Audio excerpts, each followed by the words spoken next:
In an age defined by faith and feudal duty, what is the ultimate price for a love that defies both? We begin in the intellectual heart of Paris. It was a time when the most famous philosopher in Europe risked everything for a love with his brilliant student. This was a passion that would be immortalized in letters and paid for in blood.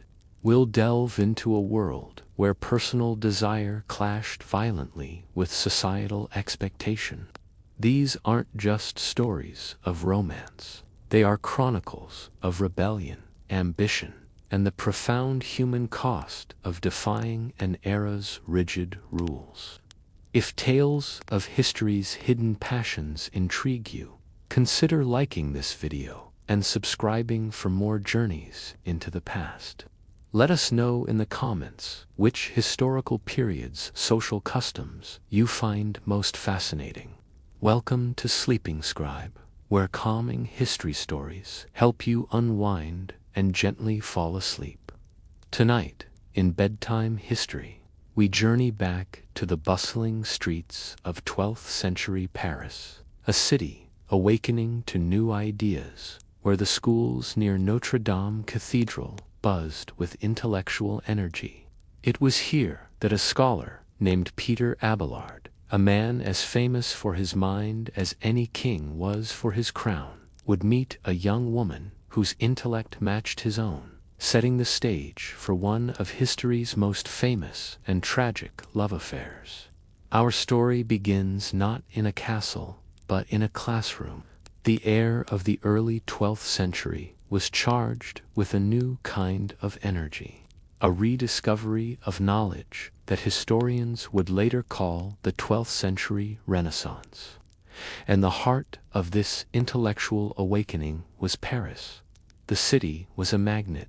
It drew scholars and students from across the known world, all converging on the small island in the center of the River Seine, the Isle de la. Here, in the shadow of the Cathedral of Notre Dame, which was then a more modest structure than the Gothic marvel we know today, a collection of schools flourished. These cathedral schools were the fertile ground from which the great University of Paris would eventually spring.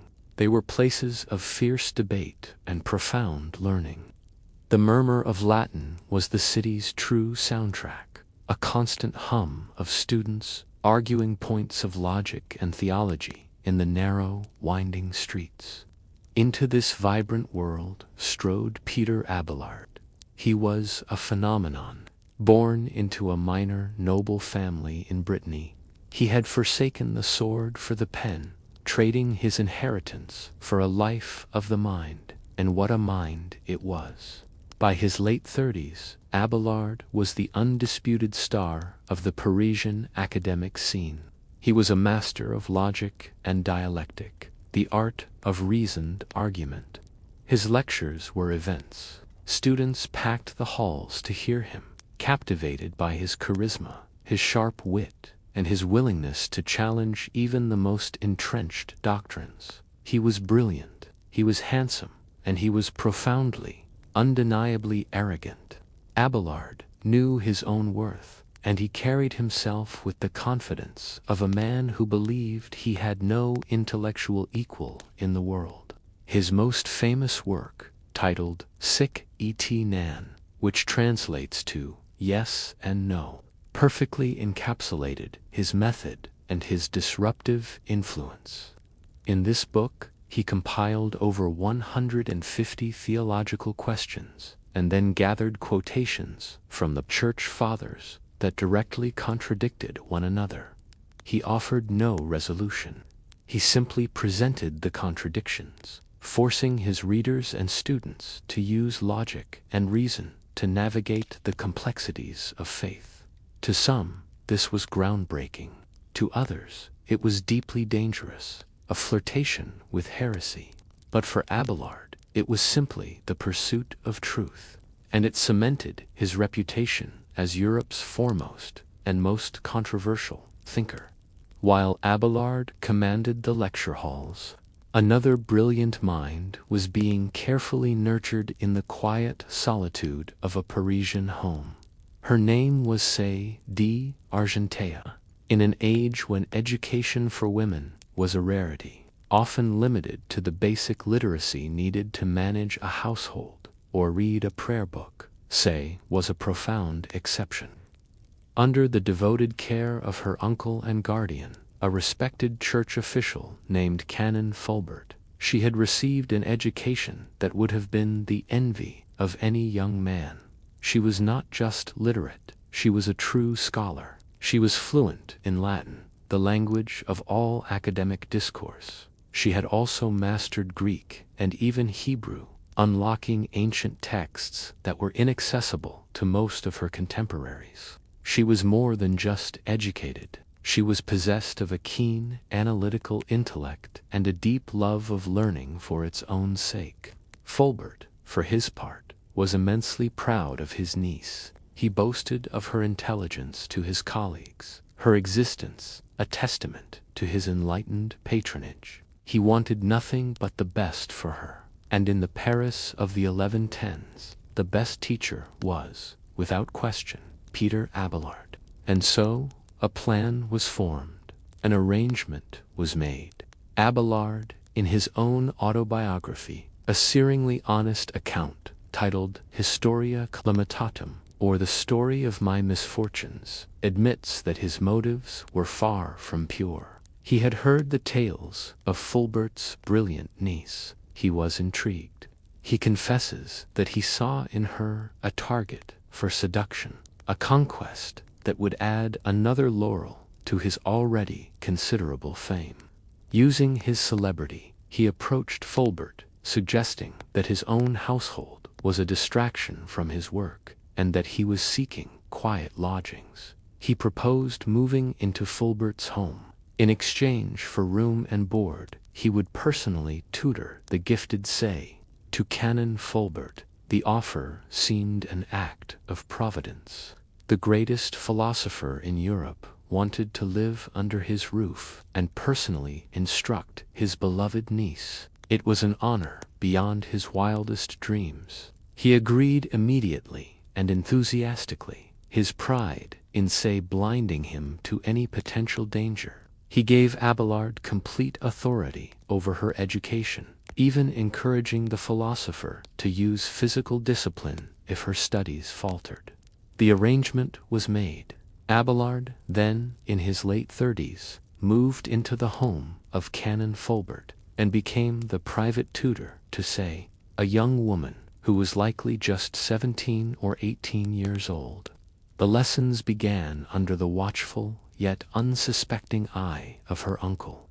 They would sit at a simple wooden table, perhaps in a room where the cool morning light filtered through a small leaded glass window. The sounds of the city, the distant tolling of the cathedral bells, the shouts of merchants would fade into the background.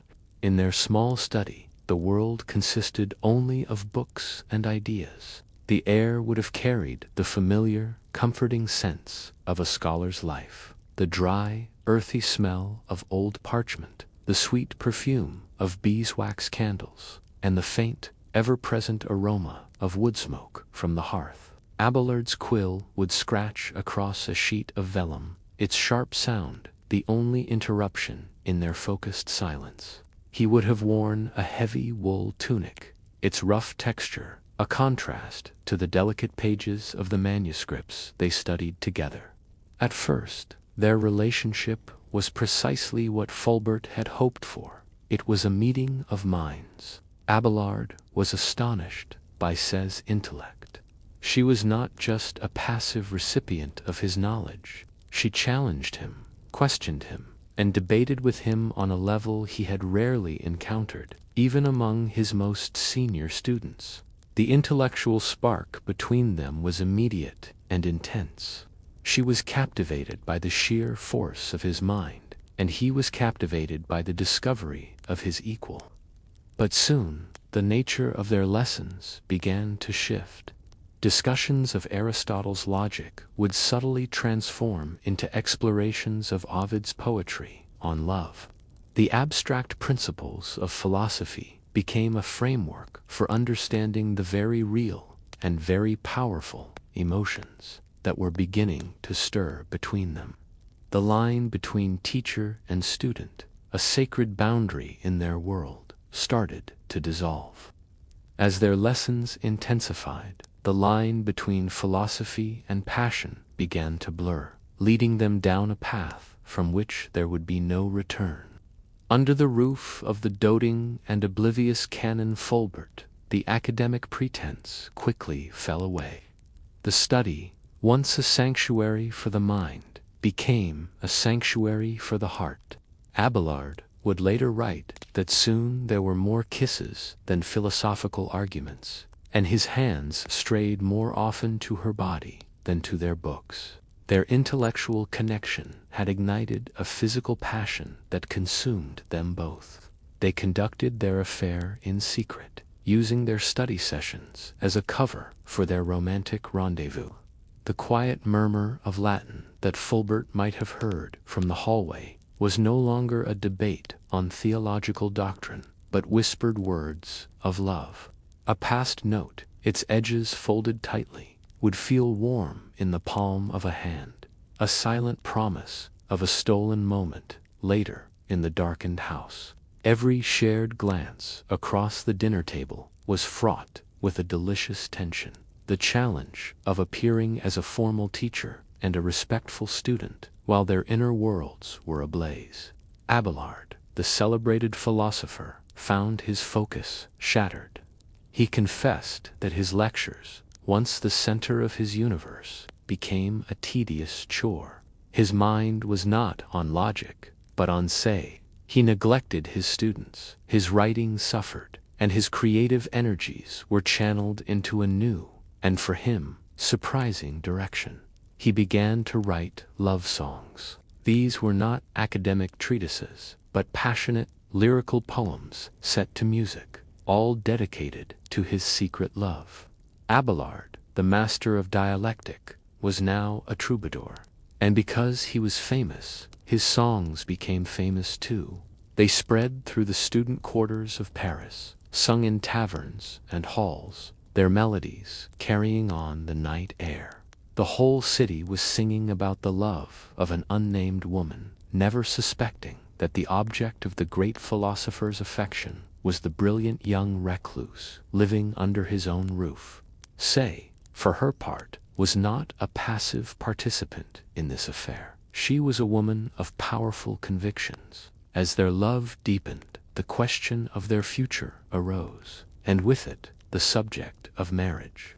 For Abelard, after a time, it may have seemed like a logical, if risky, step, but for Say, it was anathema. She argued against it with all the force of her formidable intellect. Her reasoning, as recorded by Abelard himself, was both radical and deeply insightful. She saw marriage not as a holy union, but as a worldly contract, a transaction that would destroy everything she valued in him. She argued that marriage would ruin his career. As a cleric, even in minor orders, a public marriage would be an insurmountable obstacle to advancement in the church, the primary path for an intellectual of his stature. Furthermore, she believed it would destroy his philosophical reputation. How could a great thinker, she asked, endure the squalor of domestic life, the crying of babies, the chatter of nursemaids, the endless concerns of running a household? These were chains that would bind his mind and silence his genius. She refused to be the cause of such a loss to the world. In her letters, she would later state that she preferred love to matrimony and freedom to a bond. She declared that she would rather be known as his mistress, or even, in a shocking turn of phrase for the time, his whore, than to be the empress who shackled him in the golden chains of marriage. She wanted to be bound to him only by love, not by any legal or social contract. Her love for him was so profound that she was willing to sacrifice her own reputation entirely to preserve his freedom and his legacy. But such a passionate and all-consuming secret could not be kept forever. Their carelessness grew with their infatuation. Rumors began to circulate. The songs, the neglected lectures, the sheer intensity of the time they spent together, it all began to paint a picture. Eventually, the truth reached Canon Fulbert. At first, he refused to believe it. It was impossible. He trusted his niece implicitly, and he revered Abelard. But the evidence became undeniable. When he finally confronted them and confirmed the affair, his pride and love curdled into a furious, vengeful rage. He felt profoundly betrayed, not just by his niece, but by the man he had welcomed into his home as a trusted mentor. His reputation and that of his family was in ruins. The shame was unbearable. He immediately separated them, casting Abelard out of his house. The separation was agonizing, but their situation was about to become infinitely more complicated. In the midst of the chaos and heartbreak, Say made a discovery. She was pregnant. The secret they had guarded so carefully was now a living reality that could no longer be hidden. A new level of desperation set in. Abelard, acting quickly, devised a plan. One night, under the cover of darkness, he smuggled Say out of Fulbert's house. Disguised as a nun, she slipped through the sleeping city, the scent of rain on the cold cobblestone streets filling the air. They made their way to Brittany, to the home of Abelard's sister. There, in the relative safety of the countryside, far from the fury of her uncle, Say gave birth to their son. They gave him a name as unique and extraordinary as their love, Astrolabe. It was a name taken from a complex scientific instrument used to measure the stars, a testament to the world of learning and wonder from which he was born. With the birth of their child, the secret could no longer be contained. Abelard, seeking to appease the furious Fulbert, proposed a solution he believed would solve everything, but would instead lead to catastrophe. Driven by a mix of guilt, love, and a desperate desire to restore some semblance of order, Abelard returned to Paris to face his enraged patron. He approached Fulbert and confessed everything. He took full responsibility for the affair and for the birth of his son. To make amends, he offered the only solution he could imagine that might placate the canon's wounded honor. He would marry Say, but he had one condition. The marriage must be kept an absolute secret. A public wedding would still mean the end of his career, the very thing Say had so feared. He believed this compromise would satisfy Fulbert's demand for justice while preserving his own public life. Fulbert, perhaps seeing a chance to salvage his family's reputation, agreed to the terms. They sealed their pact with a kiss of reconciliation, a fragile truce in a devastating emotional war. Abelard then traveled to Brittany to bring Say back. He explained his plan, but she was horrified. Her objections had not changed. They had only intensified. She argued with him, pleaded with him, using all her eloquence to convince him of the folly of this course. She repeated her belief that marriage would be his ruin and a shame for them both. What honor could she win, she asked, by bringing such shame upon him? She foresaw, with chilling accuracy, that no secret could truly be kept from a man like Fulbert, and that this secret marriage would only lead to greater danger. But Abelard, driven by his own sense of honor and perhaps a masculine need to fix the problem, was adamant. His will prevailed, and so they were married, in the deep chill of a pre-dawn church in Paris, with only Fulbert and a few trusted friends as witnesses. They exchanged their vows. There was no celebration, no public joy, only the furtive, solemn weight of a secret sacrament.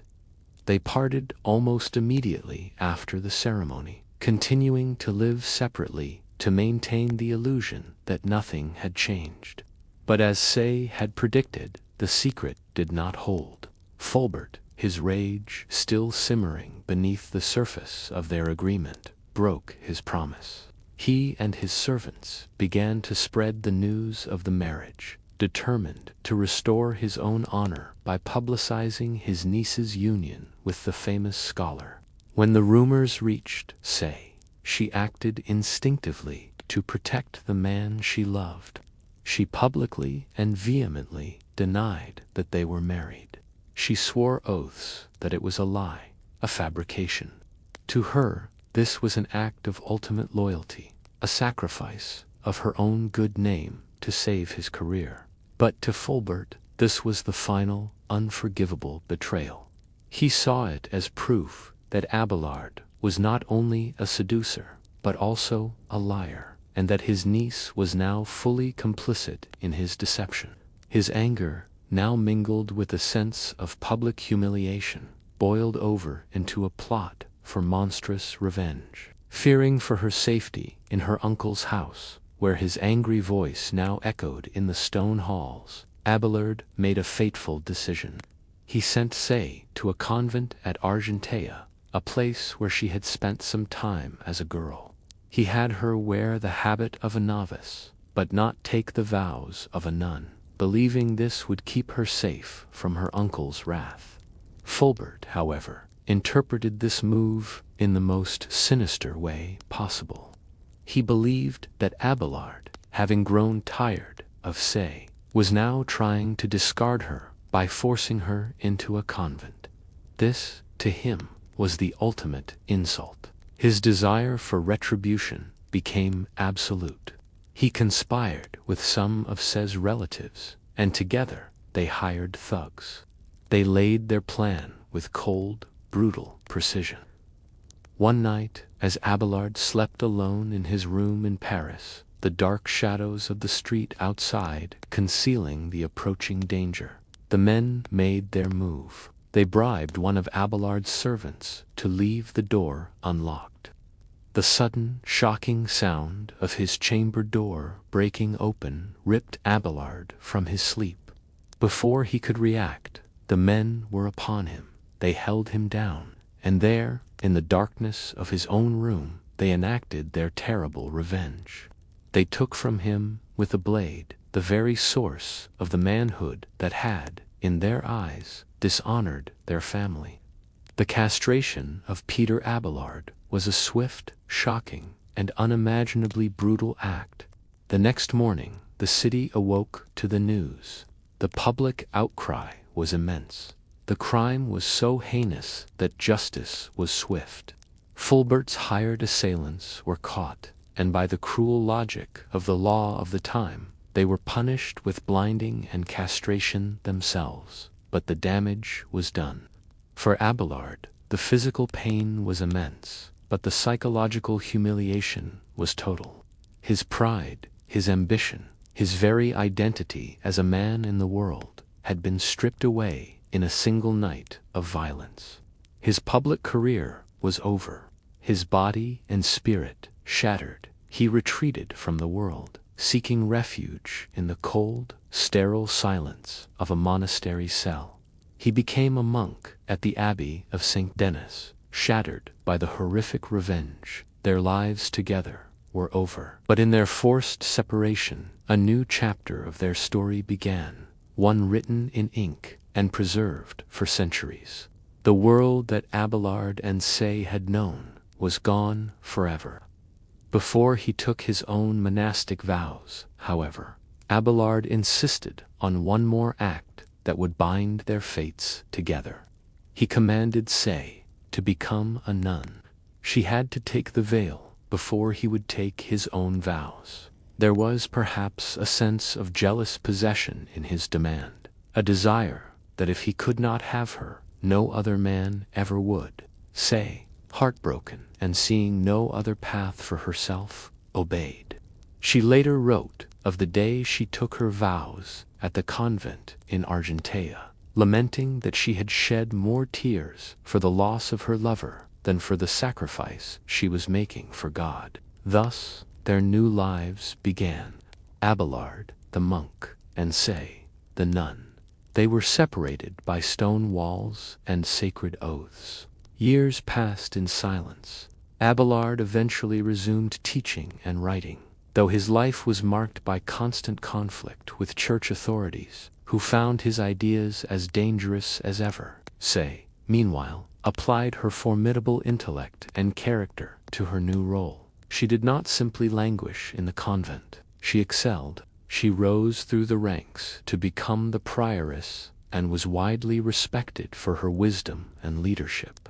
When her convent at Argentea was dissolved, Abelard intervened. He established her and her community of nuns at a place called the Oratory of the Paraclete, an institution he himself had founded earlier in his career. Here, as abbess, Say truly came into her own, creating a renowned center of learning and piety for women.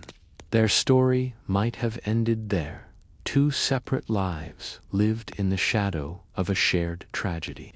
But then, a manuscript fell into Say's hands. It was Abelard's autobiography, the Historia Clandestine. He had written it as a long letter of consolation to a friend, detailing all the misfortunes of his life, not least of which was their tragic love affair. Reading his account of their past, written with a certain philosophical detachment, reignited all of Say's buried emotions. She decided to write to him. This was the beginning of their famous correspondence, a collection of letters that stands as one of the most remarkable documents of the Middle Ages. In the contemplative silence of her scriptorium, surrounded by the scent of herbs from the convent garden, Say picked up her pen. Her first letter is a torrent of passionate, unreconciled grief. She did not write to her spiritual advisor. She wrote to her lover. She expressed her undying love for him and railed against the injustice of their fate. She questioned why God had allowed them to be punished so cruelly. She reminded him that it was for him and at his command that she had entered this life, and that her heart had never truly consented to the sacrifice. Abelard's response set the tone for the rest of their exchange. It was emotionally distant, formal, and almost cold. He addressed her not as his beloved, but as his sister in Christ. He steered the conversation away from their personal history and towards spiritual guidance, framing their suffering as a divine blessing that had saved them from a life of sin. This created the central tension of their letters, her raw, personal, and enduring passion versus his more detached, theological, and philosophical perspective. She wrote of love. He wrote of God. Say refused to let him retreat into piety. She challenged him directly. In one of her most famous passages, she confessed that even during the solemnity of the Mass, when she should be purest in prayer, her thoughts were filled with memories of their shared pleasures. She admitted, with devastating honesty, that she still longed for Abelard more than she longed for God. She resisted his attempts to reframe their love as mere lust, insisting on its unique and profound nature. Her piety, she claimed, was a sham, a performance for the world, because her heart still belonged entirely to him. Though Abelard resisted her emotional intimacy, he did not abandon her intellectually. At her request, he dedicated himself to the well-being of her community. He composed hymns for them and wrote sermons. Most significantly, he drafted a rule for nuns, a detailed set of guidelines for the administration and spiritual life of the Paraclete, a testament to his respect for her capabilities as an abbess. Their intellectual partnership, at least, was rekindled. In all of this correspondence, their son, Astrolabe, is mentioned only briefly. His fate remains a historical mystery, a silent postscript to his parents' epic and tragic story. Abelard died in 1142 while staying at a priory in Burgundy. Say lived on for more than 2 decades, leading her community at the Paraclete with great distinction. When she died in 1164, she had left instructions for her own burial. She wished to be laid to rest in the same tomb as Abelard at the Paraclete. A powerful and enduring legend grew from this final request. It was said that when the tomb was opened to receive her body, the corpse of Abelard, dead for 22 years, opened its arms to embrace her. It was a poetic final chapter to a love that had defied every earthly convention. Their remains were moved several times over the centuries, but today they lie together in a single tomb in the famous Lachaise cemetery in Paris, forever united in death. The story of Abelard and Say raises timeless questions about love, sacrifice, and societal rules. If you are still with us, we invite you to reflect on whether their intellectual connection or their physical passion was the greater transgression in the eyes of their world.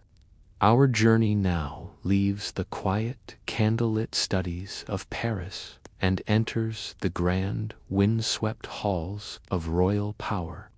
We shift from a love born of intellect to a union forged in ambition, a clash of wills between a king and his queen that would shape the destiny of nations. This is the story of Eleanor of Aquitaine and King Henry II of England, a tale where personal passion and political power became dangerously and scandalously intertwined.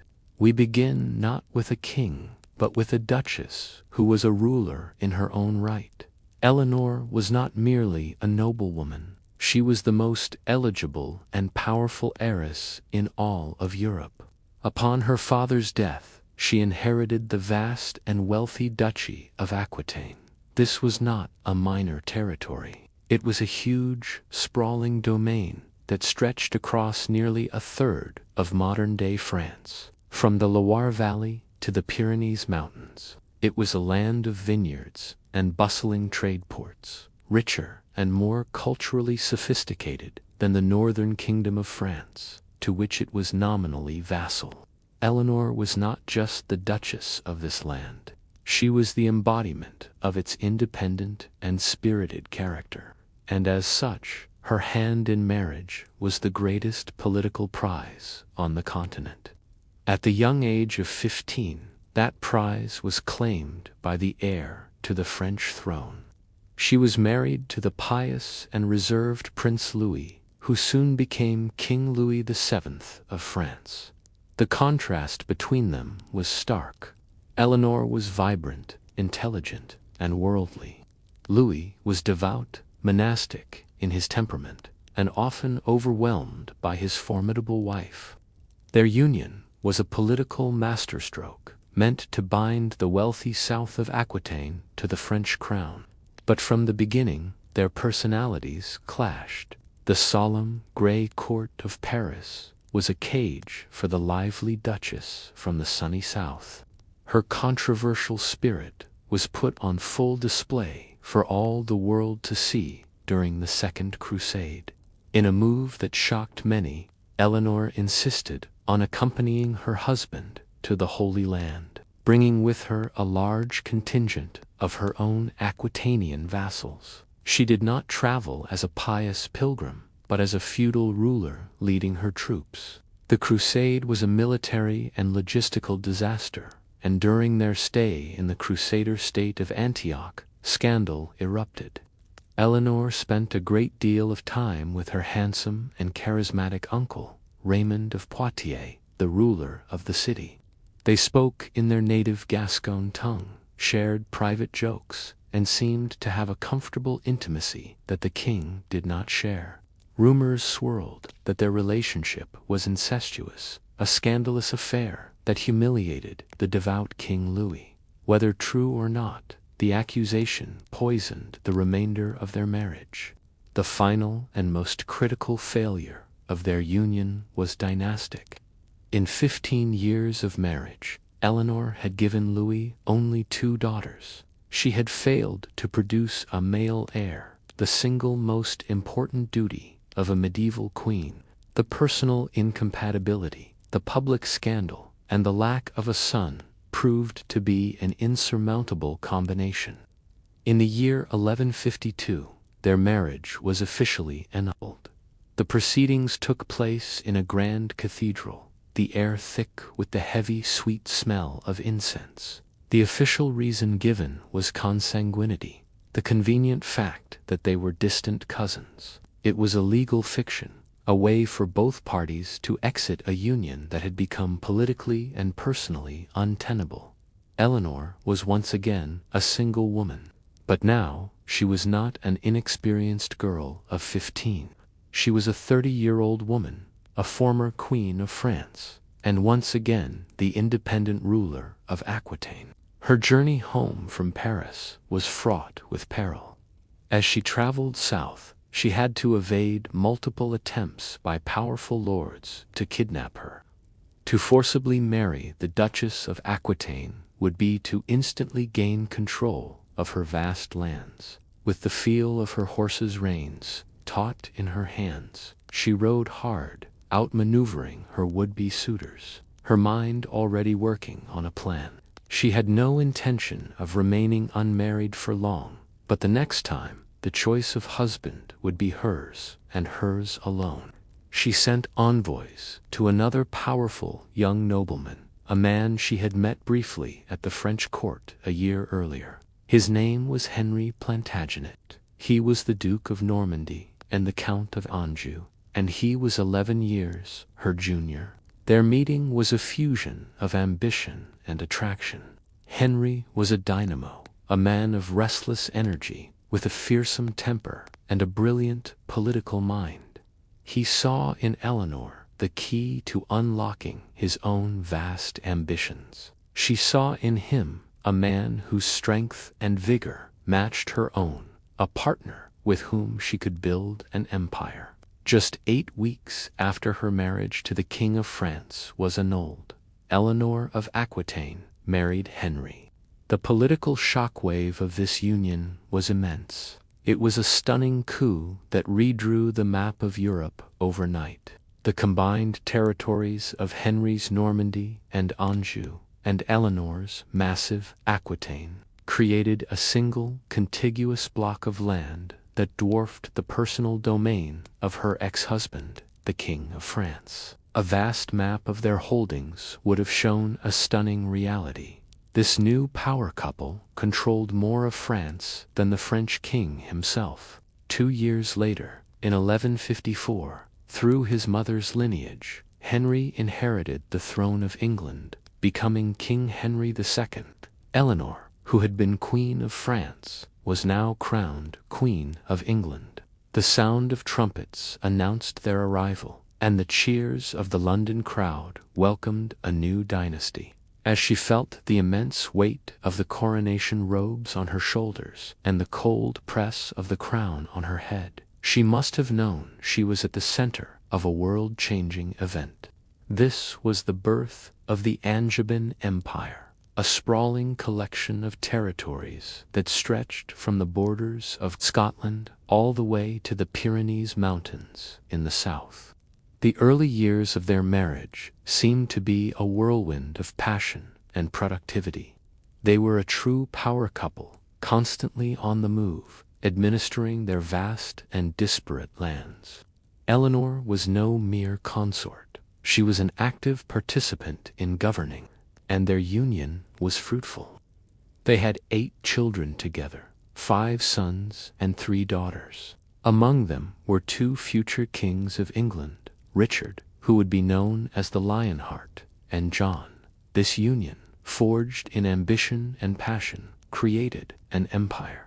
But the 2 strong-willed rulers who created it would soon find that sharing a throne was far more difficult than winning one. As the years passed, the fiery passion that had first united Henry and Eleanor began to cool into a hard political rivalry. Their paths began to diverge. Henry was a king of relentless, almost terrifying energy. He was constantly on the move, traveling the length and breadth of his domains, dispensing justice, quelling rebellions, and consolidating his power with an iron will. His court was a mobile, masculine, and military affair, a whirlwind of administrators and soldiers that followed the king's tireless pace. In this world, Eleanor, once his partner in power, found herself increasingly sidelined. Henry was not a man who shared authority easily, not even with his wife. So, Eleanor created a world of her own. She established her own court in the city of Poitiers, in her beloved homeland of Aquitaine. And this court was nothing like Henry's, where his was a world of mud-caked boots and steel. Hers was a world of silk and velvet gowns. It became the most sophisticated and celebrated cultural center in all of Europe. Here, Eleanor was not merely a queen, she was a patron of the arts, attracting the greatest poets, musicians, and thinkers of the age. The great halls of her palace were filled with the sound of troubadours singing elegant ballads of chivalry and longing. The walls were adorned with brightly colored tapestries depicting scenes of heroic knights and beautiful ladies, and the air was filled with the rich aromas of wine and roasted meats from courtly feasts and the hushed tones of courtiers engaged in witty and refined conversation. It was here, in Eleanor's court at Poitiers, that the idea of courtly love, or amour courtois, was refined and popularized. It was a revolutionary and highly stylized code of romantic conduct. The love celebrated by the troubadours was almost always clandestine and often adulterous. It was a love that was not for procreation or dynastic alliance, but for the ennobling of the spirit. A knight would dedicate himself to the service of a high-ranking lady, performing great deeds in her name, his love for her making him a better man. It was a beautiful, romantic, and highly theoretical ideal. It celebrated a world where women were put on a pedestal to be adored and served. But this elegant world of theory stood in stark and painful contrast to the harsh reality of Eleanor's own marriage. While she presided over courts that debated the finer points of love, her husband was engaged in a very public and deeply humiliating betrayal. Henry II was a man of great appetites, and he had many affairs. But one was different. His relationship with a young noblewoman named Rosamond Clifford was not a passing fancy. It was a long-term public affair that he made little effort to conceal. Known to history as Fair Rosamond, she became the king's unofficial consort, his most famous mistress. This was not just a personal insult to Eleanor. It was a political one. For a king to so openly favor a mistress over his queen was to publicly undermine the queen's status and authority. The court buzzed with gossip. Legends began to grow around the affair, capturing the popular imagination. The most famous of these tales claimed that Henry had built a secret bower, or house, for Rosamond at Woodstock Palace, hidden at the center of a fiendishly complex hedge maze, or labyrinth. Only the king, it was said, knew the secret path through the maze, which he navigated by following a silver thread. The king could escape the pressures of his kingdom and the presence of his formidable queen. For Eleanor, the queen who had brought him half his empire, the humiliation was profound. She was the mother of his many children, his anointed queen, and yet she was forced to endure the whispers and the sideways glances of courtiers who knew all about Fair Rosamond. There is no evidence to support the lurid popular legends that later arose, which claimed that a vengeful Eleanor managed to find her way through the labyrinth and poison her rival. Rosamond Clifford likely died of a natural illness around the year 1176. After her death, Henry paid for a lavish tomb for her at the nearby Godstow Nunnery and endowed the convent with funds to maintain it, a final public testament to his affection. The legend of the poisoning, however, reveals a deeper truth. It shows how the public perceived the royal marriage, a bitter conflict between a powerful, slighted queen and her unfaithful king. The personal betrayal of Henry's affair, combined with Eleanor's own ambition and political skill, created a volatile mix. The queen would not remain a victim for long. She would become a rebel. The chasm between Henry and Eleanor had become a political reality. Her sophisticated court at Poitiers was not just a cultural hub. It had become a center of opposition, a gathering place for those who were discontented with Henry's autocratic rule. Chief among the discontented were the king's own sons. Henry had taken the unusual step of crowning his eldest surviving son, also named Henry, as a junior king to secure the succession. But this Henry the young king, as he was known, was a king in name only. He had a crown, but his father refused to grant him any lands to rule or any real political power. He was a king without a kingdom, a young man seething with frustration at being kept in his powerful father's shadow. His younger brothers, Richard and Geoffrey, felt similarly slighted. Each promised lands, but given no true authority over them. Into this toxic family dynamic stepped Eleanor. She was not just a scorned wife seeking personal revenge. She was a shrewd and experienced political operator who saw an opportunity. She made a strategic decision. She would back her sons' ambitions against their father. Her personal grievances now aligned perfectly with their political frustrations. She became, in the eyes of many chroniclers, the primary instigator of what would become the Great Revolt of 1173 to 1174. The scandal was breathtaking. A queen consort was actively conspiring to overthrow her own husband and king. The plan was hatched in secret meetings, the air thick with the frantic energy of conspiracy. Eleanor encouraged her sons to flee to the court of her ex-husband, King Louis VII of France, who was only too happy to support a rebellion that might weaken his powerful English rival. The revolt quickly escalated. It was not just a family squabble. It was a massive civil war. Disgruntled barons in England and Normandy, seeing a chance to win back power from the centralizing king, joined the cause. Foreign powers, like France and Scotland, threw their support behind the young princes. For a time, it seemed as though Henry's vast empire might be torn apart by his own family.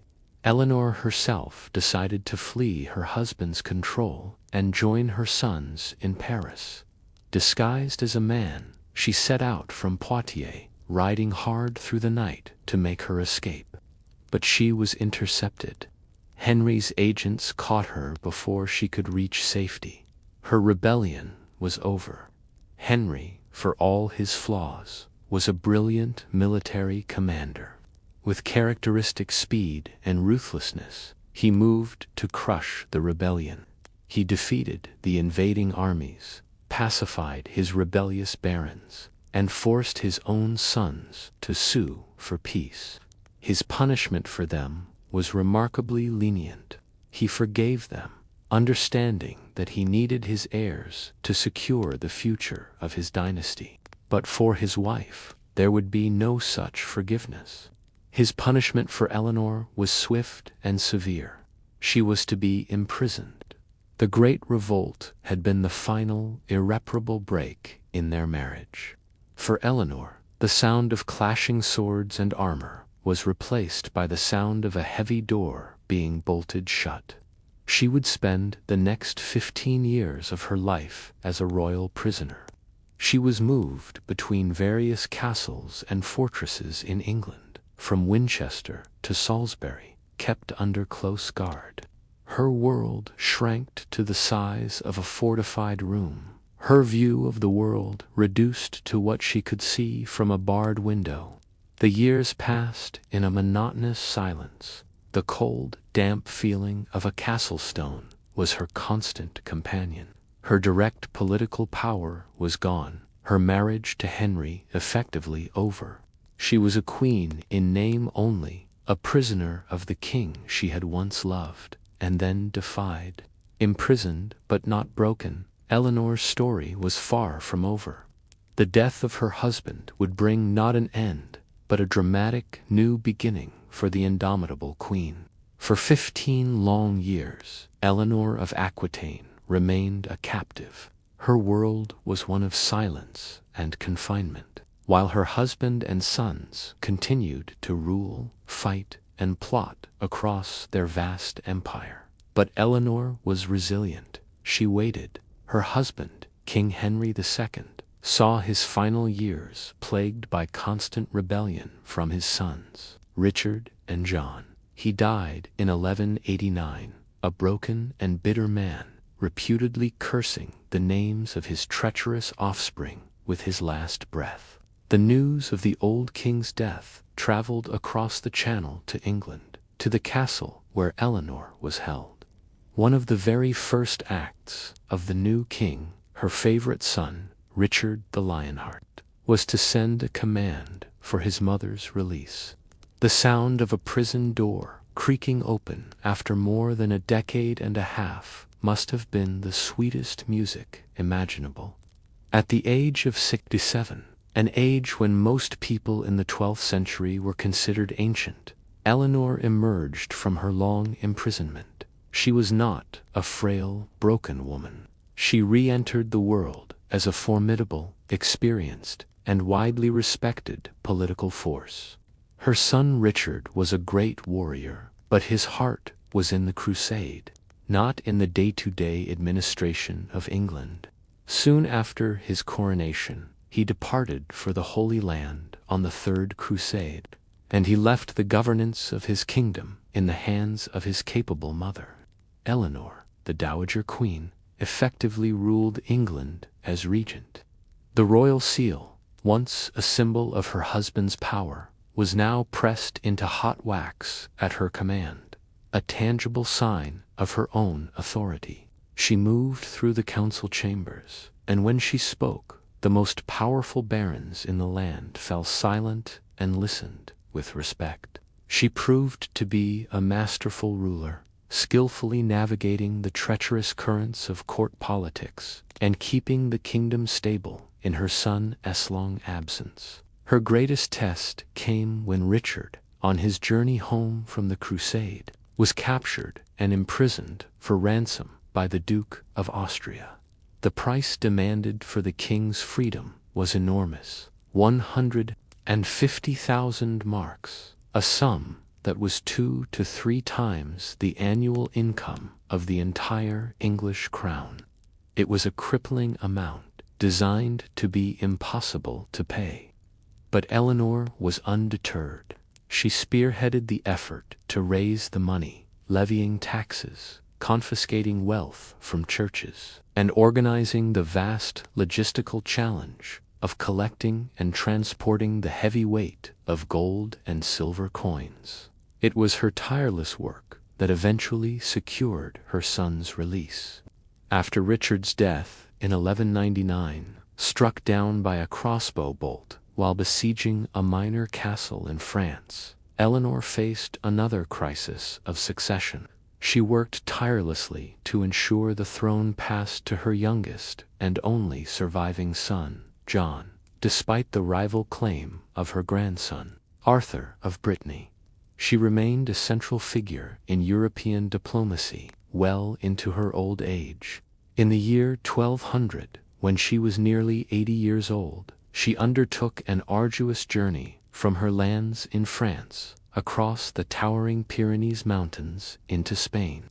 Her mission was to select one of her granddaughters, the princesses of Castile, to be the bride for the heir to the French throne.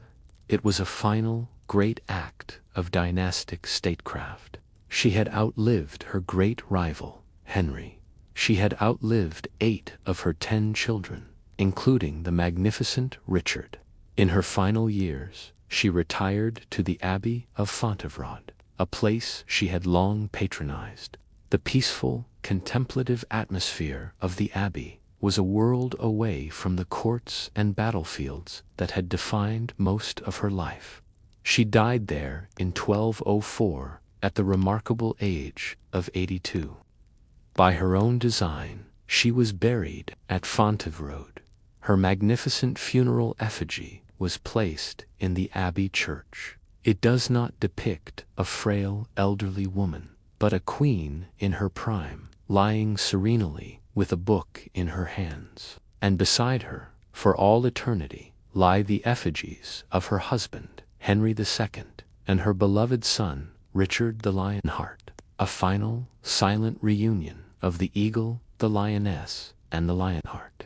If you're still awake, consider how history might have changed if she had remained loyal to Henry. Let your mind drift on that thought as we move to our next story. We now arrive at our final and most explosive story. It is a tale where a royal affair did not simply cause a scandal at court, but ignited a revolution. This is the story of a spurned queen who, with her rebel lover, raised an army, invaded her own husband's kingdom, and seized the throne for herself. This is the story of Isabella of France, the woman who would come to be known as the She-Wolf, and her scandalous partnership with the Baron Roger Mortimer. Theirs was a love affair, written not in songs or letters, but in acts of treason, war, and regicide. Our story begins in the year 1307, with the ascension of a new king to the English throne. He was Edward II, and his reign would prove to be one of the most disastrous in the nation's history. Edward was not a warrior king like his fearsome father, Edward I. He was a man who recoiled from the duties of state and the bloody business of war, preferring instead the company of a select few. His reign was defined, above all else, by his all-consuming and controversial relationships with his male favorites. The first and most famous of these was a charismatic but arrogant Gascon knight named Piers Gaveston. Edward's affection for Gaveston was immediate, and it was boundless. From the moment he became king, he showered his favorite with honors that stunned and horrified the established English nobility.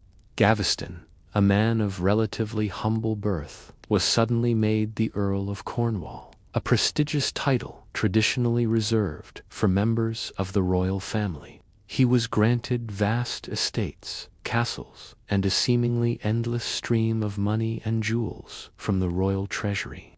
At council meetings, a place of tense silence between the king and his powerful barons, Edward would listen only to Gaveston, openly ignoring the advice of his most senior lords. The arrogant laughter of the royal favorite would echo in the halls, a constant reminder to the old nobility of their own waning influence. Into this deeply dysfunctional court came a very young and very prestigious bride. She was Isabella of France, the daughter of the formidable French king, Philip the Fair. Her marriage to Edward in 1308 was a major diplomatic event, intended to seal a fragile peace between England and France. But Isabella was only 12 years old, a child bride in a cold and unfamiliar country, married to a man who was utterly besotted with another. From the very beginning, she was sidelined and humiliated. At their own wedding feast, Edward spent more time talking and laughing with Gaveston than with his new queen. He even had the audacity to give some of Isabella's own wedding jewels to his favorite. Gaveston, for his part, seemed to revel in his power and in the animosity he inspired. He was openly disrespectful to the young queen and delighted in giving the great earls of England insulting and childish nicknames, mocking their dignity to their faces. The situation was intolerable. The powerful barons, who saw their rightful places at court usurped by this foreign upstart, repeatedly banded together to force the king to send Gaveston into exile. But each time, Edward's longing for his favorite would overcome his political caution, and he would recall Gaveston, sparking yet another political crisis. This toxic cycle of exile and return came to a bloody end in 1312. A coalition of powerful earls, led by the king's cousin Thomas of Lancaster, defied the king, captured Gaveston, and, after a summary trial, had him executed. For King Edward, Gaveston's death was a devastating personal blow. His profound grief quickly curdled into a burning desire for revenge against the men who had murdered his friend. The execution solved one problem, but it created a deeper, more permanent rift between the king and a significant portion of his nobility. For a time, it seemed that the king might learn from his mistakes. He and Isabella achieved a kind of reconciliation, and she bore him for children, including a healthy male heir, the future Edward III. But the king's fundamental nature had not changed. He soon found new favorites to fill the void left by Gaveston. These were Hugh Despenser, the elder, and, more significantly, his son, Hugh Despenser the younger. The relationship that developed between Edward and Hugh the younger was a dark echo of the one he had shared with Gaveston. Once again, a single favorite came to dominate the king, monopolizing royal patronage and wielding immense, unchecked power. The Despensers, however, were far more politically ambitious and ruthless than Gaveston had ever been. They were not content merely to enjoy the king's favor. They used it as a weapon to build a vast personal empire, seizing lands and intimidating rivals with the full backing of the crown. Initially, Isabella had tolerated them, but her tolerance turned to cold hatred as the Despensers began to see her, the queen, as a rival for influence. They actively worked to poison the king's mind against her. In a move of calculated cruelty, they persuaded the king to confiscate all of her English lands and properties, effectively stripping her of her income and her independence. The rustle of the legal documents that took her property was the sound of her last remaining dignity being torn away. She was Queen of England, but she was a virtual prisoner in her own court, isolated, powerless, and seething with a quiet, simmering resentment. Stripped of her dignity, her lands, and her influence, Queen Isabella was pushed to a breaking point. An opportunity to leave England on a diplomatic mission would provide the spark she needed to ignite her revenge. The opportunity Isabella had been waiting for arrived in the year 1325, disguised as a diplomatic crisis.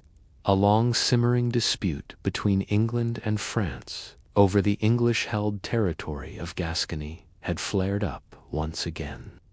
It was a complex issue of feudal loyalties and borders, and it provided the perfect pretext for a high-level diplomatic mission.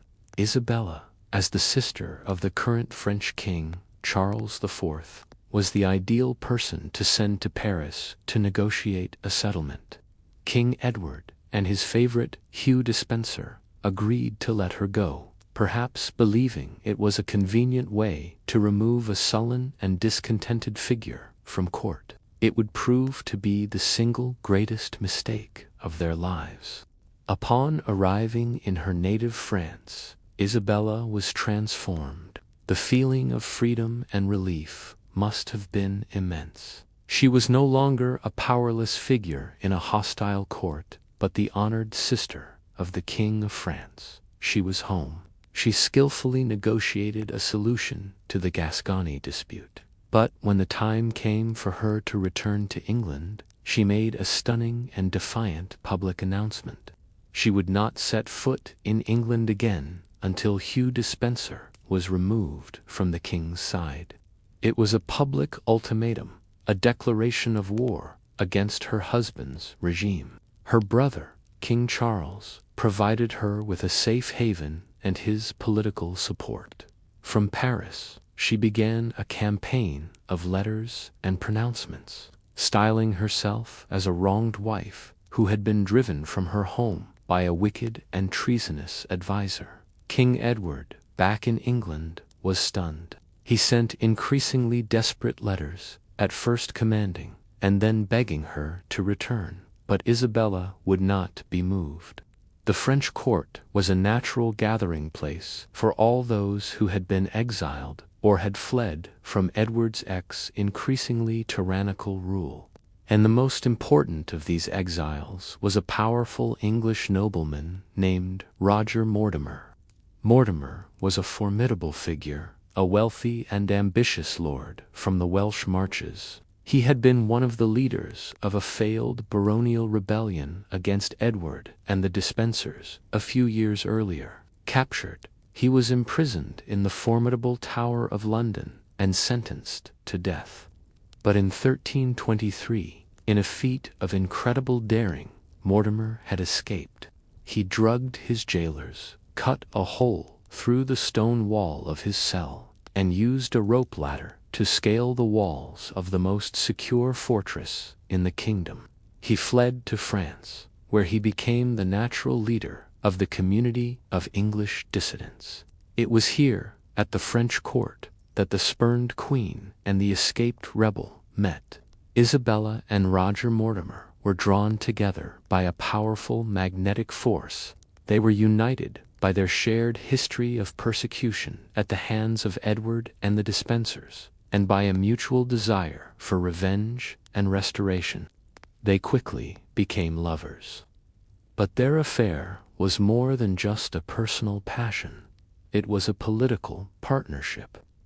In torchlit rooms, they huddled together with other exiled nobles. Their determined looks shared in the flickering shadows, plotting their return to England. They needed an army, and they needed a cause. The cause was ready-made. Isabella used her son, the young Prince Edward, as the figurehead for their movement. She had Edward send the boy to France, ostensibly to pay homage to the French king for his lands. Once she had her son, she refused to send him back, claiming his life would be in danger from the Despensers. Now, she was not just a wronged wife, but a protective mother, fighting for the rights of the true heir to the throne. This was a masterful piece of propaganda. To secure an army, they turned to the Count of Hainaut in the Low Countries. They arranged a marriage between young Prince Edward and the Count's daughter, Philippa. In exchange for this prestigious alliance, the Count provided them with ships and a small force of mercenaries. The chink of coins being paid to these soldiers was the sound of their plan becoming a reality. The affair between the Queen and Mortimer was now an open secret, a public scandal across the courts of Europe. But for them, it was the bond that sealed their conspiracy.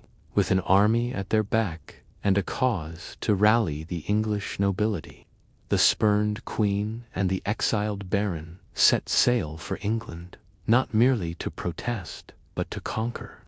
In late September of 1326, a small fleet of ships crossed the English Channel. The smell of sea salt and ship's timber filled the air as the invasion force prepared to land.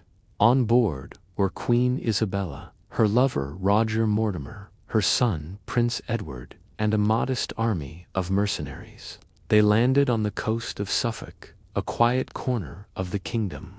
As their banners, bearing the royal arms of England, were unfurled on English soil, no one knew what to expect. A queen invading her own husband's kingdom was an unprecedented event. But any fears of failure were immediately swept away.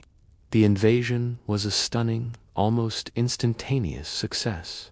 It turned out that King Edward II and his favorites, the Despensers, had almost no supporters left in the kingdom. Their greed, corruption, and tyrannical rule had alienated nearly everyone. Powerful nobles, who had long chafed under the Despensers' yoke, immediately flocked to Isabella's side.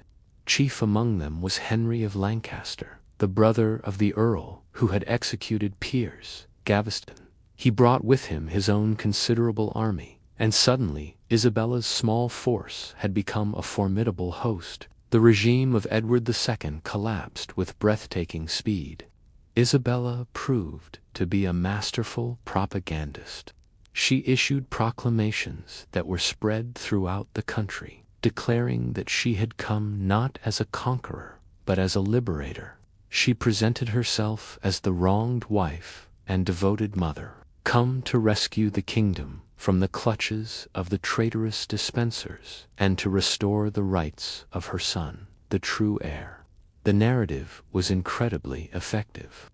As her army marched towards London, they were met not with resistance, but with the sound of cheering crowds. The common people and the local gentry welcomed them as saviors. The city of London, which had suffered under the Despensers' extortions, rose up in a violent revolt in her favor, lynching the king's remaining officials. The king's court, in a frantic atmosphere of panic, went into full flight. Edward, along with Hugh Despenser the Younger and a few remaining supporters, fled westward, desperately seeking refuge and loyal troops, but there were none to be found. The country had completely turned against them. The hunt was on. Isabella's forces captured Hugh Despenser, the elder, in Bristol. He was swiftly condemned and executed. The main prize, however, was still at large. Finally, in the mountains of Wales, the fugitive king and his last favorite were caught. King Edward was taken into captivity. For Hugh Despenser the Younger, a far more terrible fate was reserved. He was subjected to a gruesome and theatrical public execution. It was a calculated act of political vengeance, designed as a terrifying message to anyone who would defy the new regime. The grim spectacle was a brutal end to his reign of power. With the Despensers dead, the final piece of business was the king himself. An imprisoned king was a dangerous liability. In January of 1327, a parliament was assembled. In a solemn and formal session, a document of abdication was read out. King Edward II was officially deposed by the will of the realm for his incompetence and tyranny. He was forced to agree, and the heavy weight of the crown was taken from his head and placed upon that of his 14-year-old son, who was crowned King Edward III. They had won. The young boy was king, but the real power now lay in the hands of his mother, Queen Isabella, and her lover, Roger Mortimer. The Queen and the Baron now ruled England in all but name, but power gained through such a shocking scandal would prove difficult to hold. With King Edward II deposed and his son, the young Edward III, on the throne, Isabella and Roger Mortimer were the undisputed masters of England.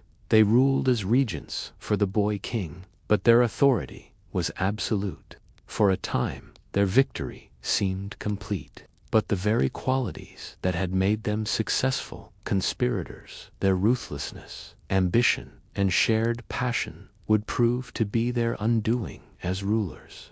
Their regime, which had begun with such popular support, quickly became deeply unpopular. The main cause was the breathtaking greed and arrogance of Roger Mortimer. He had himself created the Earl of March, a powerful new title, and he used his position to amass an enormous personal fortune, seizing the vast estates of the defeated Despensers and others. The opulent display of his new wealth was a constant source of resentment. He lived in a style that rivaled, and in some ways surpassed, that of a king, holding lavish tournaments and maintaining a huge retinue of followers.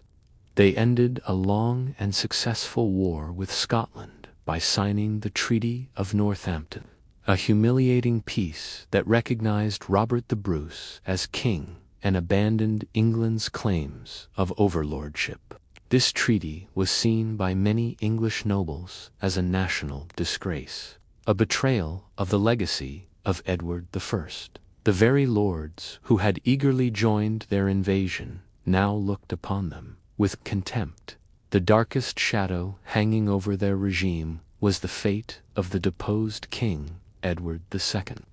In September of 1327, it was announced that the former king had died in captivity at Berkeley Castle. He was forced to stand by while Mortimer ruled his kingdom and publicly flaunted his relationship with his mother.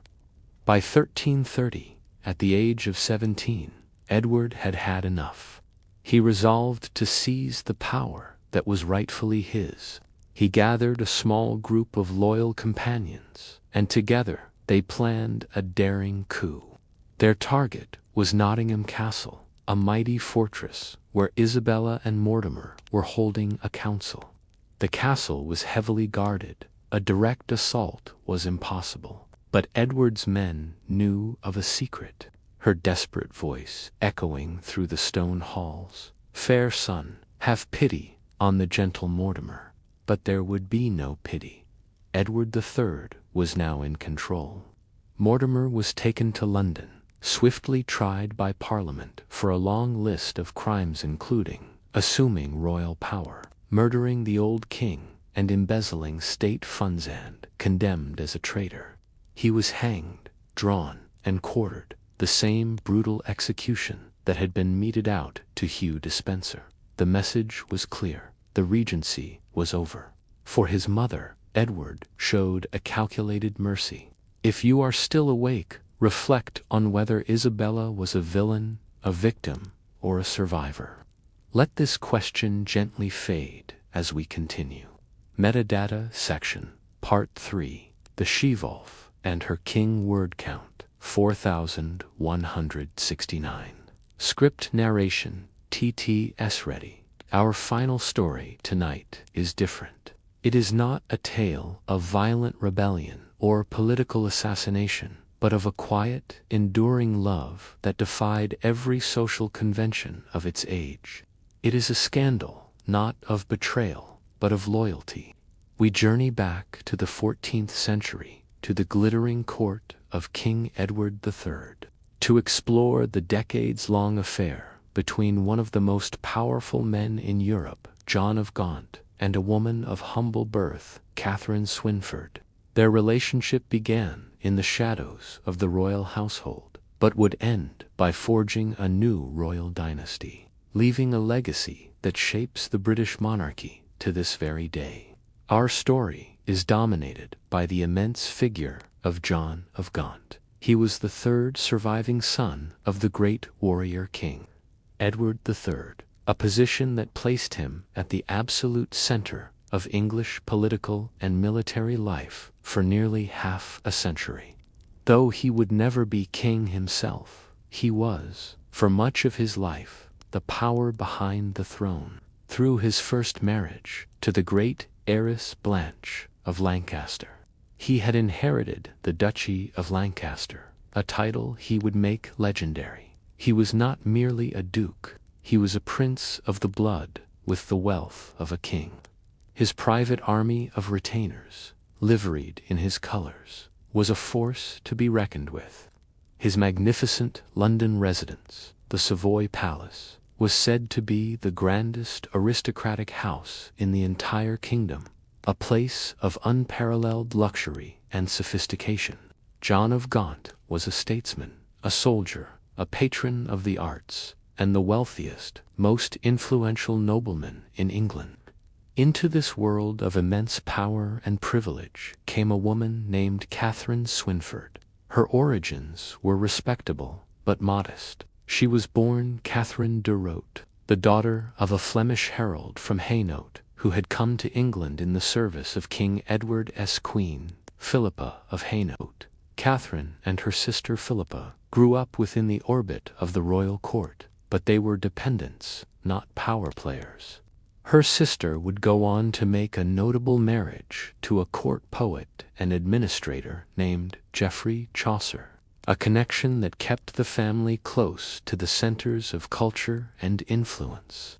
Catherine, for her part, was married to one of John of Gaunt's own knights, a man named Sir Hugh Swynford. This marriage brought Catherine directly into the household of the great Duke of Lancaster. She was the wife of one of his retainers, a small star in his vast constellation of followers. When Sir Hugh died in military service on the continent, he left Catherine a young widow with several children and very little money. Her position was precarious. It was at this point that John of Gaunt stepped in an act of benevolent patronage for the widow of a loyal knight. He appointed Catherine as the governess to his own legitimate daughters, Philippa and Elizabeth. Their mother, his beloved first wife Blanche, had died some years before, and Catherine was entrusted with their care and education. This appointment placed her at the very heart of the Duke's private life. She was no longer just a visitor at court. She lived within his household, managing the nursery and overseeing the upbringing of his children. The atmosphere of a great ducal household, like the Savoy Palace, was a world unto itself. It was a bustling, highly organized community, filled with hundreds of servants, clerks, knights, and ladies-in-waiting. The great hall would have been filled with the feel of fine fabrics and the constant smell of wood smoke and roasting meats. In the evenings, the sound of courtly music, or perhaps a reading from her own brother-in-law, Chaucer, would drift through the chambers. Within this world, Catherine's role was discreet and domestic. One can imagine her in a castle garden, watching the young princesses play among the flowers, her life governed by the quiet rhythms of the children's days. During this time, John of Gaunt made his second marriage. It was a purely political match with a Spanish princess, Constance of Castile. Through Constance, Gaunt laid claim to the throne of Castile, an ambition he would pursue for many years. His new wife, the Duchess of Lancaster, was the formal and public face of his household, performing the ceremonial duties of her station. This created a stark contrast between the public role of the Duchess Constance and the private, intimate role of the governess Catherine. Constance was his political partner. Catherine was the one who managed his home and cared for his children. And it was in this close domestic proximity that their relationship began to change. Sometime after the death of his first wife, Blanche, and during his cold political marriage to Constance, a deep and lasting affection grew between the powerful Duke and the gentle governess. Their affair began, a classic arrangement between a great lord and a woman of lesser rank within his household, but it would soon become something much more. Around the year 1373, Catherine gave birth to their first child, a boy they named John. What began as a conventional arrangement between a lord and a dependent soon deepened into a genuine and lasting love, a bond that would produce children and create a public scandal. The relationship between John of Gaunt and Catherine Swynford was, for many years, an open secret. It was a permanent feature of his household and a known fact of life at the English court. Their first son, John, was followed by 3 more children, another boy, Henry, a third son, Thomas, and a daughter, Joan. These 4 children were given the surname Beaufort. The name was likely taken from a castle in France that had once been a possession of Gaunt's, a symbolic choice that marked them as his, yet set them apart from his legitimate heirs.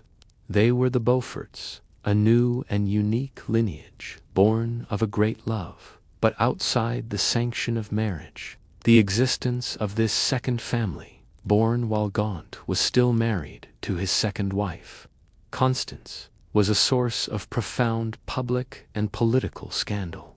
This was not a passing affair with an anonymous mistress. Catherine was a visible presence in his life, and their children were raised and educated as befitting the offspring of a great prince. Though they were illegitimate, they were brought up with every advantage, their noble upbringing a stark contrast to their legal status. Gaunt's affection for them was well known. He acknowledged them, cared for them, and integrated them into the life of his court. But to the outside world, this flagrant, long-term adultery was a moral outrage, and it provided a powerful weapon for Gaunt's many political enemies. The late 14th century was a time of great social and political unrest in England. John of Gaunt, as the king's uncle and the most powerful man in the realm during the minority of his nephew, Richard II, was often a focus of public anger. He was blamed for unpopular taxes and failed military campaigns. His immense wealth was a source of jealousy, and his perceived arrogance rubbed many the wrong way. His scandalous private life was simply more fuel for the fire of his unpopularity. Critics and preachers denounced him from the pulpit as a sinful and corrupting influence on the kingdom. This simmering resentment exploded into open violence during the Great Peasants' Revolt of 1381. An angry mob, protesting taxes and serfdom, marched on London. While their grievances were broad, they had a few specific targets, and John of Gaunt was chief among them. While the Duke himself was away on the Scottish border, the rebels marched on his magnificent Savoy palace. They systematically looted and destroyed it. Not out of greed, they famously killed one of their own for trying to steal a piece of silver, but out of a pure symbolic hatred for its owner. The sight of the Savoy, the most splendid private home in England, burning against the London night sky, was a terrifying symbol of the Duke's public disgrace. The sound of the mob shouting his name was the sound of a kingdom's fury directed squarely at him. In the wake of this political catastrophe, Gaunt was forced to take action to repair his public image. The scandal of his affair with Catherine was a liability he could no longer afford, and so, in a formal and public ceremony, he made a solemn renunciation of her. He confessed his sins and swore an oath to end their relationship forever. It was a document written in cold, legalistic language, an act of pure political expediency designed to quell the public outcry. Catherine was forced to leave the court. For many years, she lived a quiet and separate life, residing in a house in the city of Lincoln. Though Gaunt had publicly cast her off, he did not abandon her. The meticulously kept financial accounts of his duchy show that he continued to support her and their children with generous allowances. The smell of ink on those dry ledgers tells a story of enduring loyalty that persisted even after their official separation. For years, their love was forced into the shadows by political necessity. But after the death of Gaunt's second wife, the Duke made a decision that would shock the royal court and change the course of English history. Years passed. John of Gaunt pursued his claim to the throne of Castile, fighting campaigns in Spain. Catherine Swynford lived her discreet life in Lincoln, watching her Beaufort children grow into accomplished young adults. Their public separation held a political necessity in a turbulent world. Then, in 1394, Gaunt's second wife, Constance of Castile, died. The Duke was now a widower for the second time. At 64 years old, He was the elder statesman of the kingdom, a man of immense prestige. It was widely assumed that he would seek a third wife, perhaps a young European princess, to forge one last great political alliance for the House of Lancaster. But John of Gaunt had other plans. He had spent his entire life making strategic choices, marrying for politics, and fighting for power. Now, at the end of his life, he decided to make a choice for his heart. In January of 1396, in the magnificent Lincoln Cathedral, John of Gaunt married Catherine Swynford. The ceremony was likely a quiet one, but its repercussions were deafening. The marriage of the king's uncle, the first prince of the blood, to his mistress of nearly 30 years caused an unprecedented scandal among the nobility. The sound of courtiers whispering in shock and disapproval must have filled the halls of every castle in England. For a man of his station to marry his mistress was shocking enough, but to marry a woman of such comparatively low birth, a former governess, was seen as an insult to the entire royal family and a disgrace to the proper order of society.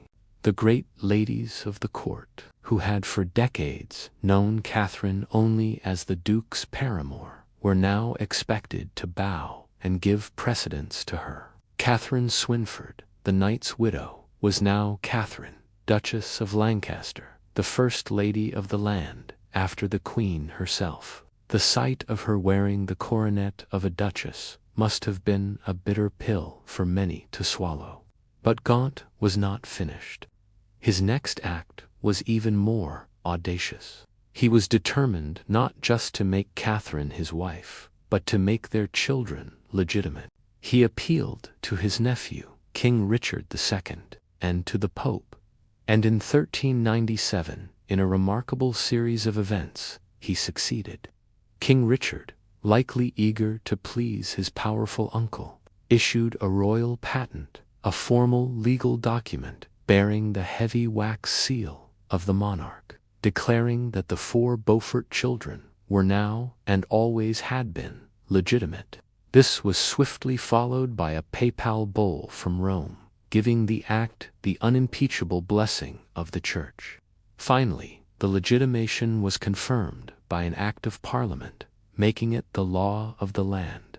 It was a total and stunning victory. The 4 Beaufort children were now recognized as full princes and princesses of the blood. Catherine, for her part, was fully embraced at court as the new Duchess of Lancaster. Her quiet dignity, piety, and discretion in her new role quickly won over many who had once scorned her. She had endured decades of being the scandalous other woman, and now she was the respected wife of the greatest man in the kingdom. It was a profound act of love and commitment from John of Gaunt. After a lifetime of duty, he had used his immense power not to gain another kingdom, but to honor the woman he had loved for a generation. It was the ultimate feeling of vindication, a quiet triumph for a love that had refused to die. The love affair that had been a scandal for a generation was now sanctified by church and state. The consequences of this act would ripple through the next century, shaping the destiny of the crown itself. The marriage of John of Gaunt and Catherine Swynford was the romantic culmination of their long and devoted relationship. But their time together as husband and wife was destined to be short. John of Gaunt died in 1399, just 3 years after their wedding.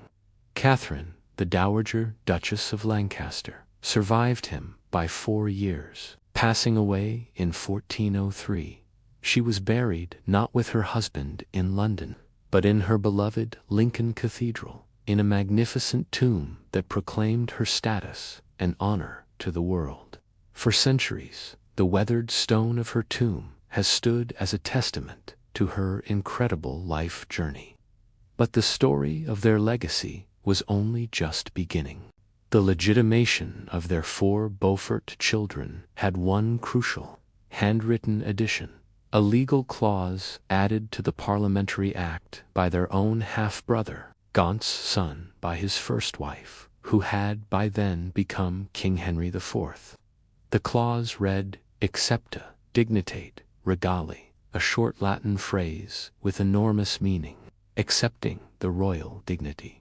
The Beauforts were legitimate, but they and their descendants were, by this act, explicitly barred from ever inheriting the throne of England.